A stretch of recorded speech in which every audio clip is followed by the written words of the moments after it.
Good afternoon, morning, evening, wherever you are in the world, guys. We just want to say hello. We are here again. This is Formula for Speed. I am one of your hosts, Chad, and I'm here with my other lovely co-host, the one and only, Babyface. Hello. Guys, again, we are very excited to be here to cover and just give our thoughts on, what is the race called, Babyface? Spa. I'm so proud of Babyface. Last year she missed. Don't start that mess. We're here to cover Spa. And guys, leading into Spa, I did watch practices, qualifying, and I noticed that Mercedes was motivated, especially Lewis Hamilton. Rest in peace to Chadwick Boseman, phenomenal actor, the lead actor in Black Panther. That hit kind of heavy. That was kind of hard. It was unexpected because nobody knew that he was sick. No one knew he was sick. I remember he was losing weight, and he had actual trolls because he was losing so much weight, and they didn't know. No one knew. So that I think that was heavy on a lot of people. And I saw Lewis really not make a lot of mistakes, especially in qualifying. But it was also heavy for the other drivers because they're returning to Spa where Hubert died last year. And it was just heavy all around. For Leclerc and Gasly. Gasly especially, Leclerc, the ones Max. The ones that knew him and were friends with him. That was it was just tough. It was for me, guys, leading into this race. It was, of course, leading up to this week. Guys, that was heavy on my mind. Hubert dying last year, then Chadwick Boseman dying. I was like, this is just a weird. I'm trying to like Spa, but this is just some weird stuff, man. I didn't like the atmosphere going into it, but I was like, we got to be excited for the race. Yeah. Right. Mercedes looked phenomenal, and I noticed after I think this race or 2020, the engine mode, party modes go away. How ironic when Ferrari's not. We'll leave it alone. Babyface, how did you like the race? And guys, we're just here we're not going to rewatch the race. We're just going to talk about what we noticed, what we saw. What did you think? I think the front was boring, as in the first three that started were the first three that also crossed the finish line. Right. So nothing really happened in the front. I was really watching and enjoying Gasly, and I'm glad he got driver of the day because Gasly drove his. Oh, guys, please hand me that hat, Babyface. No, you started without a hat. You shall finish without. I don't want to put it on. I just want to show it to him. Wait a minute, guys.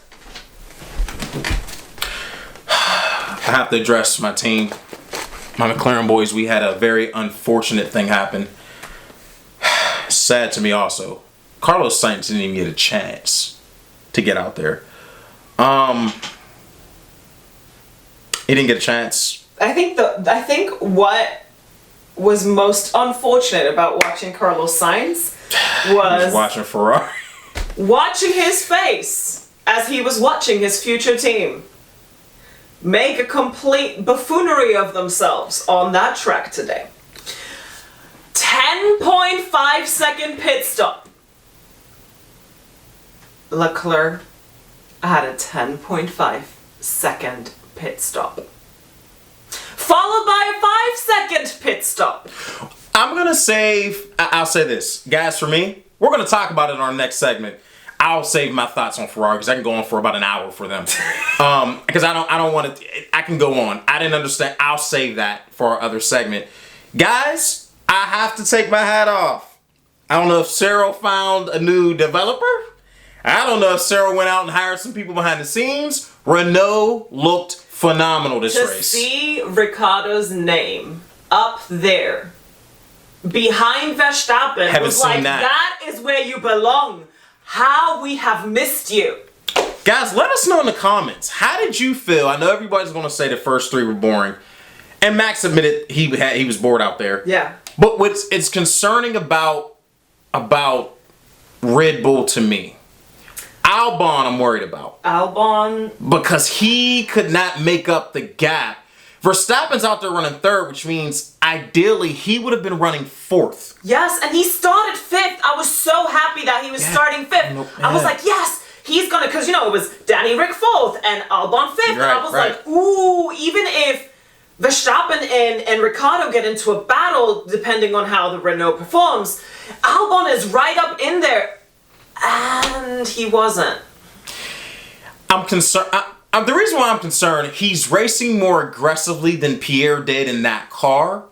But to me, I think Red Bull is looking for the dynamic and that overall performance that Danny Rick had in that car when he was there before he decided he was going to leave and he started not finishing races. Let's face it. I think Max has just really gotten used to being the sole Red Bull. It's like they don't want Max. They don't want that. And if you do end up, does Max even remember how to race with someone and possibly have to swap if he's not the fastest?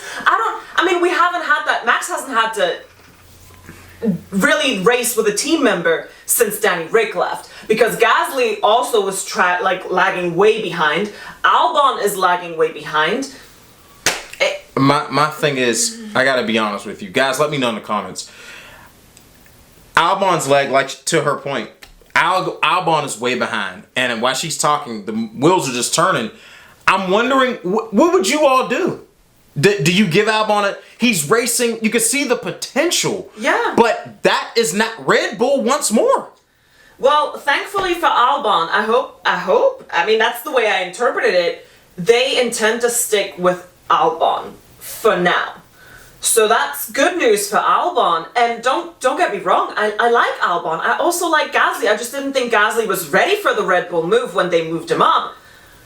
I like Albon. I just don't see the results that they're after. I think, and guys, again, I think it did not help Albon's cause that the two Renaults. Rick finished ahead of him. Now, Albon got ahead. He finished, what did he finish, babyface? I believe Albon finished, he wasn't 4th.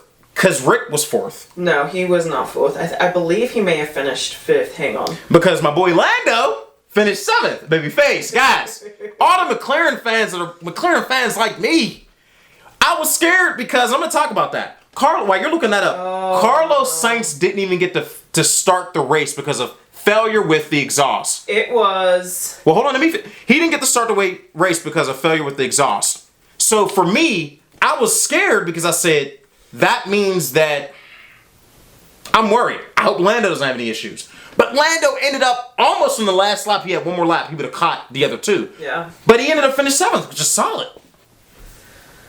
It was Danny Rick 4th, Ocon 5th, Albon 6th. So Albon lost a place. He started 5th, ended up 6th. He lost out to both Renaults. What Red Bull's not happy with, and if I were Red Bull, I wouldn't be happy with it, that Albon is finishing behind the Renaults. Now the Renaults... This whole weekend, and last weekend they had a solid race, but this whole weekend, they were on point, right? The Renaults look solid. The issue is you're running up to potentially a whole second behind your teammate. That's an issue. You can't say the Renaults are faster because they weren't faster than Verstappen, which means you gotta... I'm just worried that they're going to say, you're driving more aggressively than Gasly, but not up to the par where we need. But at the same token, I think that his saving grace is going to be, who do you put in that seat? Well, guys, because if you swap Albon out, who do you put in? Oh, don't say Vettel. Listen. Let me finish my thought. You know for a fact, and all of you have been watching F1 for a long time. I go off what I see. Christian Horner and Red Bull, they want results. They will do what they have to do to make that happen. They didn't expect Danny Rick to leave. It was a surprise to him. So, I don't know. I don't know if you go after a Vettel. I don't know if you go after a Hülkenberg. I don't know. You all let us know in the comments. What do you do? I wouldn't be mad if they went after Hülkenberg. And now, guys, I'm looking at the rest of the teams. Pierre Gasly. Let me know. Driver of the day for me. He won. Him and Danny Rick. Yes. Danny Rick, you gotta put him up there for driver of the day because he had fastest lap in the last lap. Yeah. He did very, very Danny Rick, I was like, that's what we want to see. At the same time, it sucks. Like, Renault, you just now, as Danny Rick is leaving, that is when you find the pace. And him and Ocon make a great team. Ugh. But Alonso, has to be looking at that like, okay, I see promise. I've not had a good car in F1 in years. So that's good for Alonso. You know, Alonso probably picked up the phone and was like, "Listen, if I will withdraw my application if you don't find a pace in that Renault before I get there." And that's a good point. I also feel bad for George Russell. To me, he was running solid. Giovinazzi had a mishap on the curb, guys. And when he had the mishap, his wheel fell off with the suspension still attached. And George Russell couldn't avoid it. Yeah, it hit his front right tire. Yeah. And so, for me, I'm looking at that like he was running a solid race. George Russell made it into Q3. Q2. And he was running a solid race. And I was so happy to see that. And then I'm looking down the rest of the field. And, guys, I'm going to be honest with you. Haas, I can't put on the drivers at this point. You got to look at the car. The car was the issue last season. They have not rectified. Neither is Alfa Romeo. They've gone backwards. But to be fair, they're running Ferrari packages. Ferrari, guys, I'm going to save my rant, not even my rant, my thoughts and opinions on Ferrari for, let's talk about it. We've got time. That's our wonderful segment, guys. I'm going to save that because I don't want to take up too much time on the video without giving extra time to, let's talk about Racing Point. Yeah, Lance Stroll went into the race pledging $1,800 for every point. For each point that he ended up with to help the California fire relief efforts. Okay. Unfortunately, Lance Stroll only ended up with like 2 points. I think he ended 8th on the. Yeah, he finished 8th. So great cause. Great cause. I'll give it to him. That's because I mean that's an issue. But that's an issue. mean, maybe he should have pledged the points that him and Paris collectively because they didn't have the. I don't know what's going on with them today. They didn't have normally. Now they've been solid up to this point. I was looking for them to do better. I thought they would have outdone possibly the Renaults. I was looking for that. When I saw him pledge for each point, I was like, maybe he knows something that we don't. Maybe he's expecting to perform very well. I think he was. And I was a bit underwhelmed by Racing Point's performance today. I don't know. You know, I know there was a safety car, and for me, I found it interesting when going back to Pierre Gasly, he didn't come in. He stayed out. He did. He was on the hards. Yeah. And there for a little while, I got a bit nervous. I was like, ooh, don't mess up his strategy. But it ended up working fine. Because guys, when he stopped, and let us know in the comments, what did you think? Did you agree with that strategy? When he came in, finally came in, I said, now what he's going to do, because he has fresher tires than everyone, he's going to make his way back through the field. Mm-hmm. And he made inroad. I mean, he did his thing out there. He did a very good job. He raced phenomenal. I noticed when he got behind Kvyat just let him through because he was quicker. And that makes sense. Yeah. And I'm going to also talk about the other elephant in the room. I know people are going to pick on it. The so-called team orders Mercedes had. Now, for me, when I hear team orders, I hear let them pass. I hear this, that, and the third. I've heard team orders with Schumi and Barrichello. Yeah. Right? For me, it was Hamilton's in front. If you let me turn up my engine, I can catch him.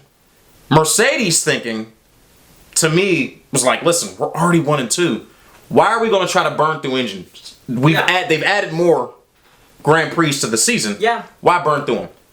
For me, also thinking about that, I'm like, my concern was, again, for the top 3, the tires. Yeah. I don't know why this year, but guys, let me know in the comments. To me, it wasn't a true team order because he was already behind. He just wanted more power to catch. Because what do you do if Lewis calls and, you gave him more power? Give me more power. Yeah. Now Mercedes is like, guys, we're already 1 and 2. Why turn the engines up? For what? It doesn't make sense because as soon as they give Valtteri that power, Lewis is going to say, oh, well, give me power. I want party mode. That's how it goes. Their drivers are competing. Yeah. And then, because I know it didn't make sense for them to do that, When Max was about to close in, they told Valtteri to speed up. And Max even said himself, when they told Valtteri to speed up on his current engine mode, I couldn't catch him. So why turn up the engines when you don't need to? Right. That didn't make to me, didn't make sense. But looking at that, I said, my concern is the tire wear. And this was for all the drivers. When Pierre stayed out, I was on that hard. For some reason, I'm not as confident in those Pirelli tires this year as I was last year and years before that. You guys let me know in the comments. What do you think about the performance of Pirelli's tires this year? How did you feel about it, Babyface? I agree with you. I have been watching the tires a little bit more. They didn't seem to shred like they did a couple of races ago. The drivers were mostly, especially the front ones, they were complaining about them not feeling the greatest, but not a lot of blistering neither on the front. No, runners. but it wasn't that hot, I don't think either, especially because it started to become overcast a little bit. They thought it was going to rain too. Yeah. I thought it was going to rain too. It cooled the track just a little bit, so that may have had something to do with it. But the tires actually performed fine, in my opinion, after I kind of watched how the tires were doing for everybody else. Some drivers were driving them harder than others. I mean, that's how everybody does in a race. But everybody drives different, right? This race, I was kind of aware of the Pirelli tires, but I wasn't really overly worried about them. But I definitely don't have the same confidence in the tires this season as I did in last season. Yeah, guys. I was thinking about the tires. I was thinking about, again, I couldn't take my eyes off Pierre. I was hoping, guys, my boy Lando, last lap, was going to catch Esteban, and catch Albon. One more lap, I think would have caught him. Yeah. Now, I asked Babyface, it was 3 laps left. I said, Babyface, he has a chance. Do you think he'll do it? No. Babyface said, no. I said, I think he'll get close. And he did. He did. Because he did that some races ago. Yeah. Last lap, he passed his guys. So, I was so excited. And at the same time, you know my McLaren boys, hands down the best to me. And I'm biased. You guys might not agree. Best team on the grid overall. I love them. But I was also aware that Albon couldn't drop anymore. Because I couldn't, me thinking about that, I said, I don't know what he's going to do. It's not a good look. It's not a good look. Also shifting a little bit. Kimi Raikkonen. I said, I want him desperately to get into a more competitive car. Yeah. We're not seeing the best of Kimi because all the Ferrari and their and the teams that purchase from them, Haas, Alfa Romeo are doing horrible. Ferrari did. I'll save them. Kimi at Red Bull. Ooh. You stay now. Listen. I mean, I like Albon, but if you put Kimi in a Red Bull, see what happens. You put Kimi in a Red Bull, I think his personality is strong enough to match Max's intensity. Yeah. He's not going to run over Kimi. And I guarantee you put Kimi in that Red Bull. Guys, let us know. Babyface brought up a very good point. Kimi to Red Bull. Does he want to be in a Red Bull? Guys, let us know in the comments. What do you think about that suggestion? What do you think? I would love to see Kimi in a Red Bull. Just for like a season and a half. That's a good one. I want to see Hülkenberg in a Red Bull. Yeah. Give him a shot. I think he's another one with a good enough personality. And he's a good enough driver to stay with Max. Yeah. Because again, Albon's just not... Guys, I'm not taking anything away from the kid. The guy can drive. Young driver. He probably needs a little bit more time to catch up. I just think for me, if he's on a midfield team, he's excellent for him. On that Red Bull team and knowing what they want to do, guys, Max needs help out there. If he had a little bit more help, you're going to start seeing some sweating at the front, but he doesn't have the help. When you have 2 Renaults ahead of you, I mean, I think that does wonders for Cyril, but at the end of the day, if you're Renault fans, let me know what you think.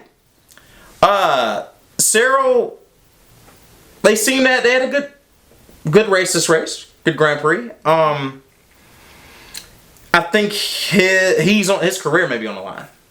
I think because the old rules are in place again till 2022. Well, if Renault starts performing, I think he'll be safe, but something did need to happen. When you say performing, guys, let me know in the comments.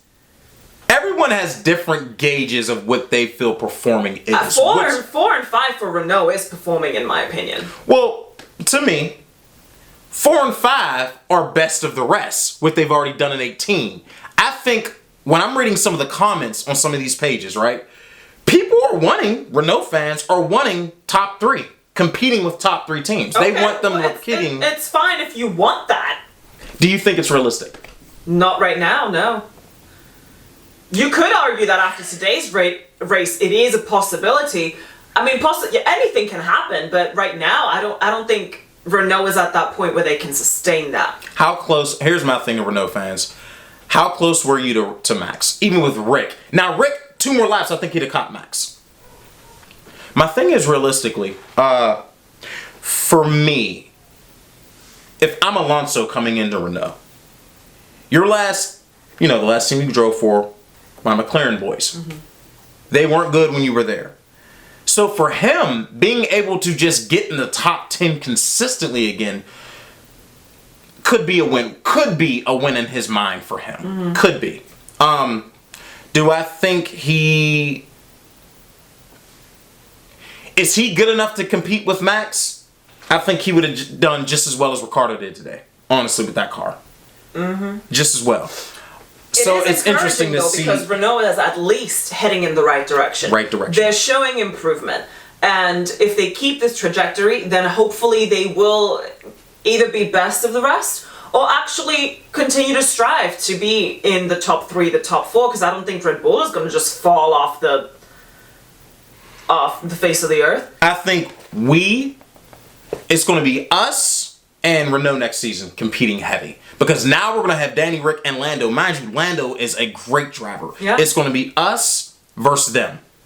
At least for next season. That'll be nice to watch. Be good to watch. Now, if they do get good enough where they can bring some heat to Red Bull and throw McLaren into the mix, I mean, then you have top 3 teams with best of the rest mingling. Absolutely. Because the gap is, the time gap is getting closer.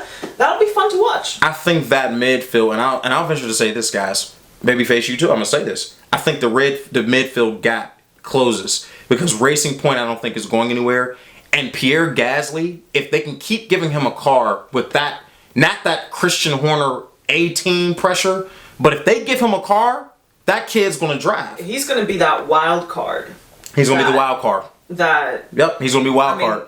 Yeah, because he's proving that he can do it. He can do it. He can compete with those guys. So, guys, I read one comment. There was really no battling in the midfield. I'm like, maybe they didn't.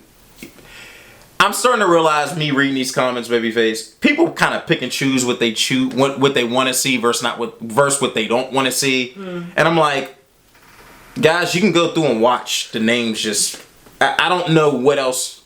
So here's a random thought: if Danny Rick was not coming to McLaren, how would you feel about Pierre Gasly coming to McLaren? I love it. I think that'd be nice. I would love if he was going to McLaren because he's a good young driver. I would love if Hülkenberg was coming to McLaren. I'd love it even more. Yeah. But we're getting a great driver in Danny Rick. That's true. I wouldn't be mad if Vettel was coming to McLaren. I'd love it. Give Vettel a car worth of snot, and he's going to drive. Love him or hate him, the stats don't lie. He's going to drive. So, guys, though the front was not exciting at all, I'll admit it. It wasn't. I will say, I enjoyed the fact that we saw Danny Rick top 5 again. Yeah. I saw Esteban, another great young driver. I wouldn't be mad if we got Esteban Ocon. Yeah. If McLaren had gotten him, I wouldn't be mad at any of that. So I was excited to see Danny Rick run fastest lap. I was excited to see him back up in the top 5. Yeah. Pierre Gasly, driver of the day. He got it. It was either for me, him or Danny Rick. My boy Lando. 7th, baby. You see my boys coming up? Yes. And I don't know, after watching Carlos Sainz, I was like, I don't know. I don't know if we'll get top 10 because I was nervous about that failure with his exhaust. Yeah. Then you see Carlos Sainz face when he's looking at Ferrari, he's like, what did I get myself into? What did I do? So guys, again, thanks for watching. We appreciate you guys tuning in. Like, share, subscribe, turn on the notification bell so you know when we're posting our our thoughts on the race, and as well as our other segment. Again, guys, thanks for watching. Babyface, any closing remarks? No. None? No closing remarks? None. Wow. Okay. So, guys, again, thanks for watching. We'll see you next time.